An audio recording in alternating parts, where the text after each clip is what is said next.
Heyo, it's Omnidog here with my favorite reads of Marvel for 2023. Now, I did have a tough time this year getting to a lot of books, but these are my favorite Marvel books that I read. And we'll start out with, there's going to be a theme here, the writer. We're going to start out with Moon Knight by Jed MacKay. The books that I have read so far are Midnight Mission, Too Tough to Die, and Halfway to Sanity. And I appreciate the Ramones references in Too Tough to Die and Halfway to Sanity. The Midnight Mission by Jed MacKay with art by Cappuccio.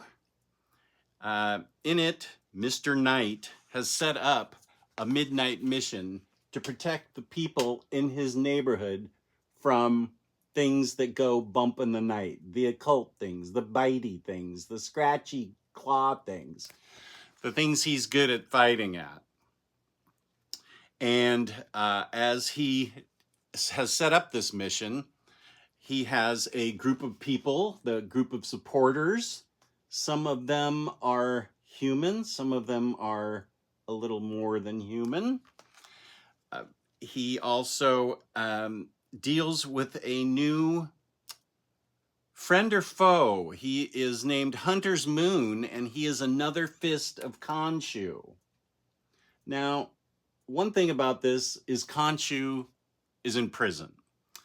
And that happened because of the storyline in Avengers Volume 4, which was The Age of Khonshu, Moon Knight versus the Avengers.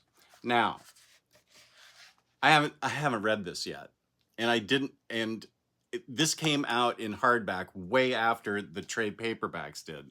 So I just read Moon Knight and said, "Okay, Khonshu's in prison." Once I get around to it, I'll read this, and maybe it'll help put things more in context. But I didn't miss it at all. I thought this comic series kicked butt. It was sharp, well written, well illustrated. He has Jed MacKay, I think, is he a rising star? Is he an unsung hero? Is he on the cusp of fame? I don't know, but I feel like he's underappreciated, or I don't know. But they've given him Moon Knight. They've given him a couple other books. This book also has Tigra in it, which is always a good thing when Tigra helps Moon Knight. And Moon Knight, Mr. Knight, is undergoing psychotherapy too. While we are at this, let's see if I can find him in the psychotherapist's office. Yeah. So there's a lot going on, but it is all sharply written. As I said, Jed MacKay just is such a excellent writer. This is volume 2. Of course, more Tigra. I'm always up for that. And he's also, Moon Knight is not only battling things like vampires, but a super smart villain that's very, very tough to defeat called Zodiac. So these books, I've just read the 3 Moon Knight books. There could be a 4th one out, but I don't know about it yet. This is volume 3. More Tigra, which is great. So we get a deep look into Mr. Knight's personality and what motivates him, what drives him, how he deals with an extra fist of Khonshu in Hunter's Moon, helping people through the Midnight Mission. And it is just great street level Moon Knight. I just really dug it this whole year. This has been one of the best Marvel comics I've read. And I don't think you have to worry about this. I just kind of I wanted it because I'm collecting it anyway. And, oh, you can tell by the cover that we get a visit from a certain werewolf by night. So yeah, I don't think you need to read Avengers. You can just pick Moon Knight right up and read it like I did. The next book, also written by Jed MacKay, The Death of Doctor Strange. Spoiler alert, Doctor Strange dies. So in this book, we get puzzles like who wants to kill Doctor Strange? Who can help resurrect, if it's possible, Doctor Strange? Who can find out who killed Doctor Strange? And what do you do when 4 of the most dreaded tyrants in all the mystic realms show up on Earth? Well, that means they're fleeing something out in the cosmos, and Earth is their sanctuary. I don't want to show you too much of this because it'll give some away. The art is fantastic. And the writing, of course, is by Jed MacKay, and it is great.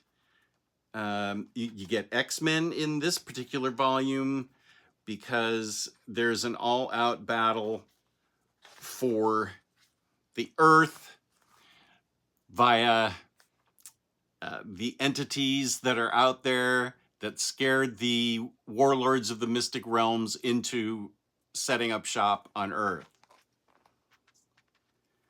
And it turns out that The Death of Doctor Strange Companion is actually a really good companion book. I know usually companion books for event books are not that great, but this one actually has a lot of good stories, different writers, different artists, and I think it's worth having as a companion piece to The Death of Doctor Strange. Then there are 2, I believe there's a 3rd one out now, and I haven't read it yet. 2 books just called Strange, because when Doctor Strange dies, who takes over for him? Yeah, Clea, Sorceress Supreme. She is the Sorcerer Supreme, and she is written so well. She kicks so much butt on so many levels and is so fun. She takes no BS from anyone, not even Death herself.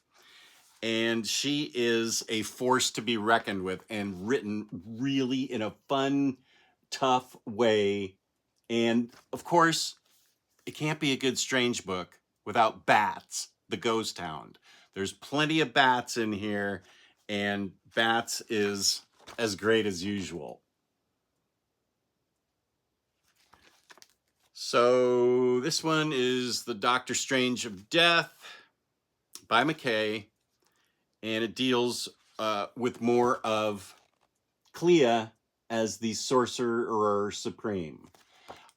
I don't want to show you too much of the art because it will give away like who killed Doctor Strange and what they're doing. You're just gonna have to take my word for it. There's too many spoilers that I can show. These books are totally fun and great and really a great modern take on Doctor Strange, like modern take, like right up to the minute. And Clea is just great. Great exploration on her character. Lots of her character in this book. Another Doctor Strange, Dr. Awesome, who is Jed MacKay. I am known, probably, if you've seen my other videos, as a huge fan of Black Cat. This is the omnibus. This is easily one of my best books of the year. I feel like starting off with the easy part, the art is great throughout it. Black Cat, her adventures, you can see, I have a couple of videos on this Black Cat run. You can see in my library. Black Cat has a couple of helpers that are a crack up. This thing is written with humor, with tension, with a lot of Felicia Hardy learning more about her character growth. We learn about the Thieves Guild of New York. We also learn about other dimensions that are contain amazingly interesting things. I don't want to give away too much about this either, but there's an overarching story here that there's a mystery going on that she's trying to help someone in it. And the art is just great the whole time. There's lots of co-stars. There's lots of guest stars, rather. What she does with Iron Man is remarkable, where she hijacks one of his suits. And then, oh, Bats is here too. I forgot. She has Bats as a partner in one of her heists. So this is so great. Yeah, there are several different stories going on in this. They are all very well written, very exciting, very interesting, very compelling. I can't say enough about Black Cat, this book. I think his success on this book is what led Marvel to give him Doctor Strange and Moon Knight, and I'm sure he's got a ton of great books ahead of him. There is, I think, a cool touch where this is the first book that I read. I hadn't read Star yet or Captain Marvel yet, where it turns out that the Infinity Stones were actually turned into live people with the power of the stones. This is I think it's a great. Oh, this is the huge cover gallery. I think it's an interesting change. Comics have to change. Things need to change, and I'm sure it's just temporary. But I think it's a cool change that the Infinity Stones have human or superhuman representation with the power of the stones. 100% one of my books of the year. I can guarantee this is going to show up in my top 10. I enjoyed and loved this book. I can't wait to read it again. It's so much fun. Now here's a shocker. Not that it's Scarlet Witch, but that it's written by Steve Orlando. Peace and love to Mr. Orlando. You hit a home run with this book. Scarlet Witch and Sarah Pichelli art. Yeah, Sarah Pichelli art. Scarlet Witch. You can, by the way, you can walk into any of these books right away. You don't need any background. You just need to know a little bit about the character. You just need to know, who's Black Cat, who's Doctor Strange, who's Moon Knight. That's it. You can wiki that. But Wanda has a little store that sells things that witches sell, brews, potions, but there's a door there where people who are in need, it's called the last door, and people who are in need automatically wind up walking through this door, and Wanda tries to help them. She gets into some really fun and interesting situations. The art kicks butt. There is Polaris. We've got Viv Vision, Quicksilver, Darcy Lewis, and Scythia are guest stars in this.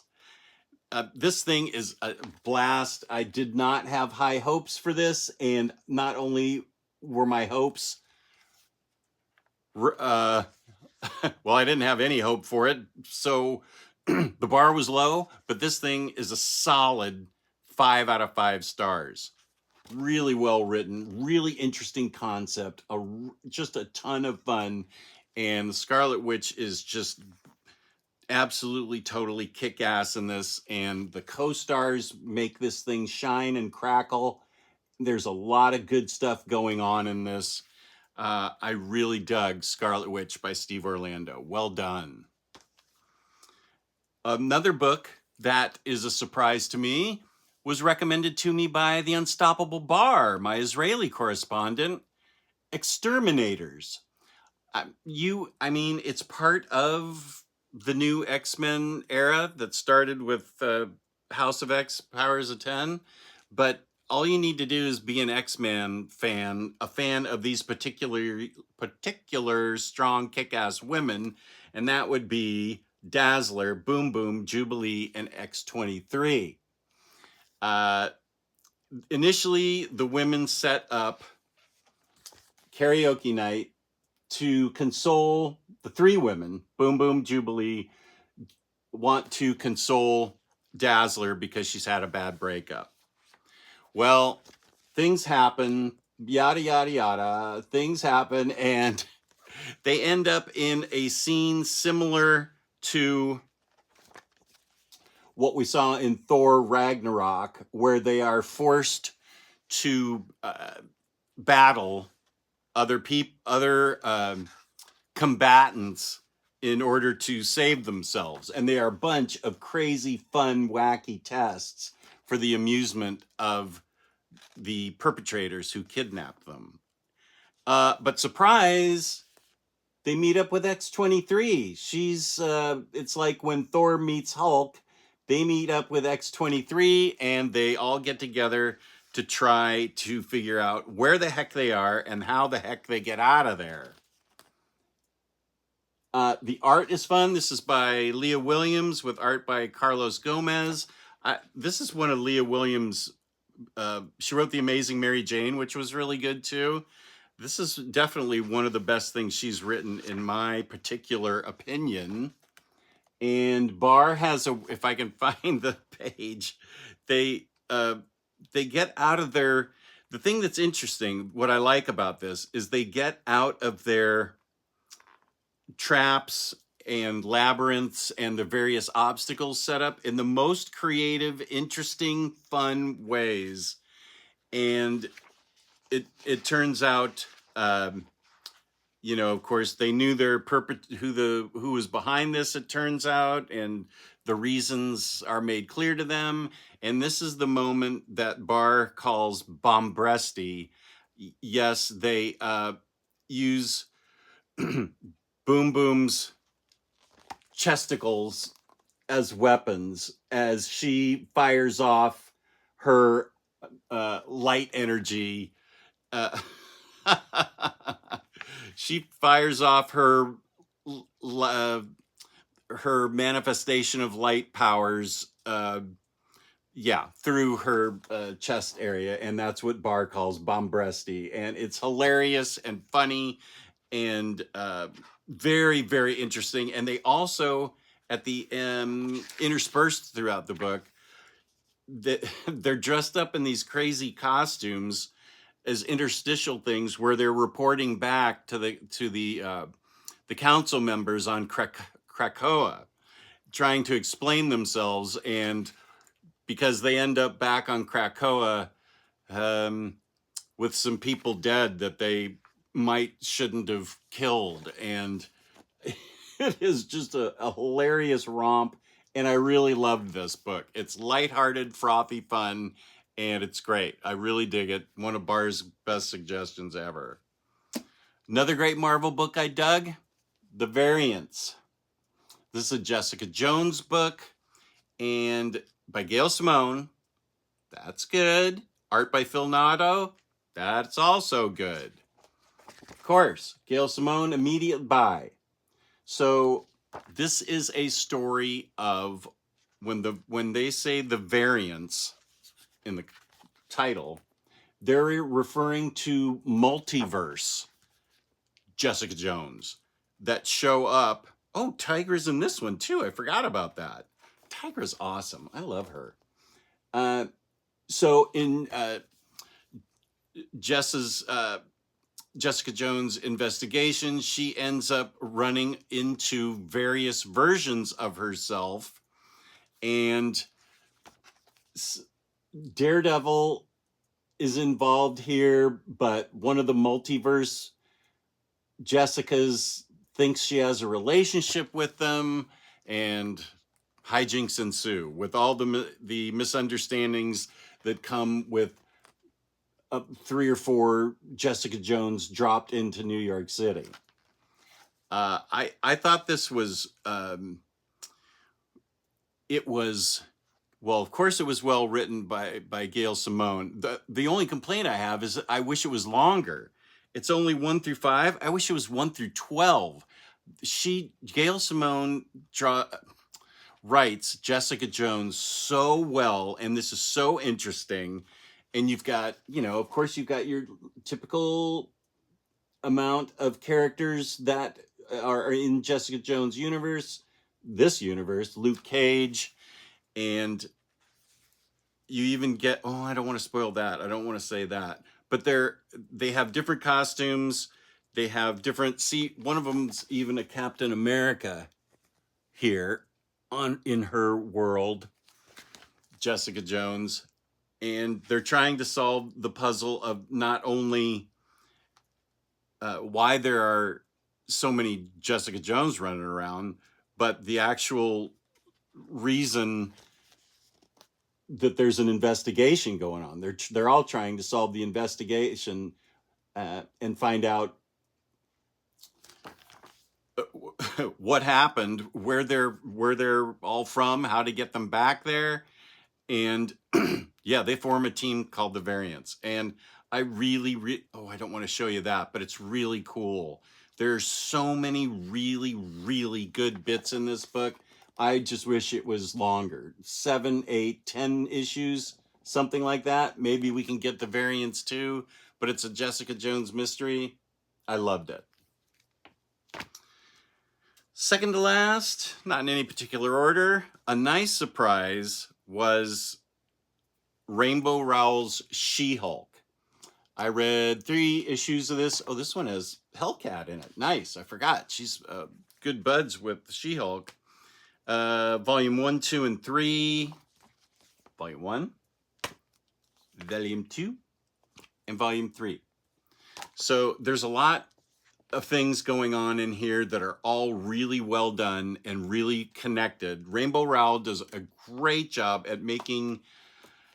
This is another good place. All you need to know is who She-Hulk is. You just walk right in, and it's Jennifer Walters, and she is more She-Hulk than her human side. That's how it's drawn. She's down on her luck.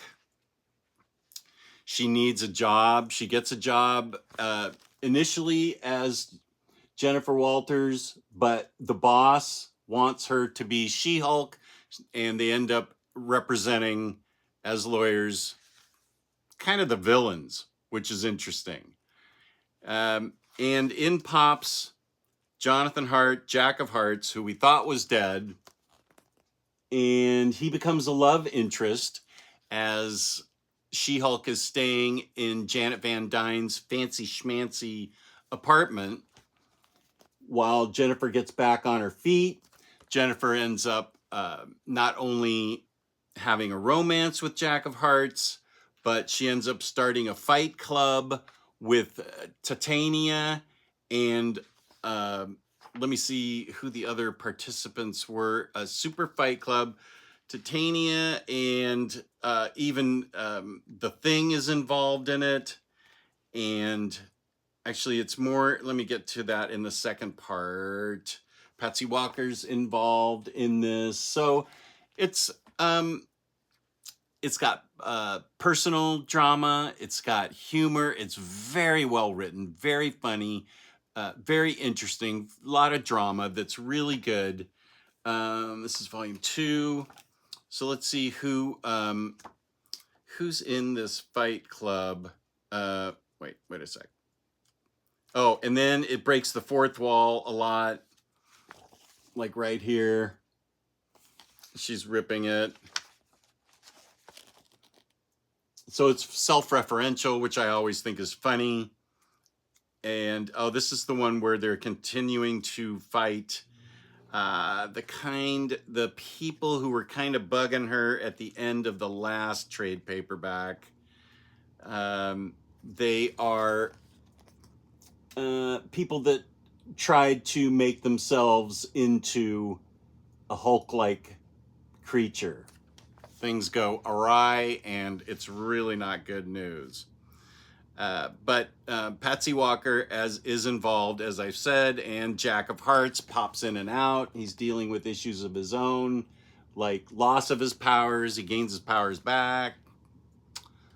It's kind of a soap opera, but only like the best possible soap opera ever. So let's see. Titania, Volcana, The Thing, Luke Cage, and She-Hulk are in Punch Club. Okay, this is pretty funny because She-Hulk doesn't want to fight Titania. Titania just wants to fight She-Hulk, and She-Hulk just says, hey, can we just not do this? Let's just set up a fight club and we can beat on each other and get it all out of our system. And it turns out to be one of the great things in the book. There's also Awesome Andy is in this book. That's great. He's the secretary at the law firm where Jennifer works. And she has romance. There turns out to be a super thief that may or may not be part of this world. He's handsome as heck, though. He has a crush on Jennifer, and she might have a crush on him. Is he stealing her heart? That joke's not made in this book, fortunately, because that's a terrible joke. So, yeah, this is high-level fun. Just the right mix of humor and drama. It's made very interesting. Rainbow Rowell really has a way with She-Hulk. I need to read Rainbow Rowell's The Runaways because that is apparently great too. That's got 6 trades. But anytime you have this is great. She has a kind of a house, a little party for all her gal pals and all the fun people that show up. They don't know that some of the people, the good guys don't know that some of the bad guys are in Punch Club and not out for blood, that they're just there for Punch Club. So I think this was a blast.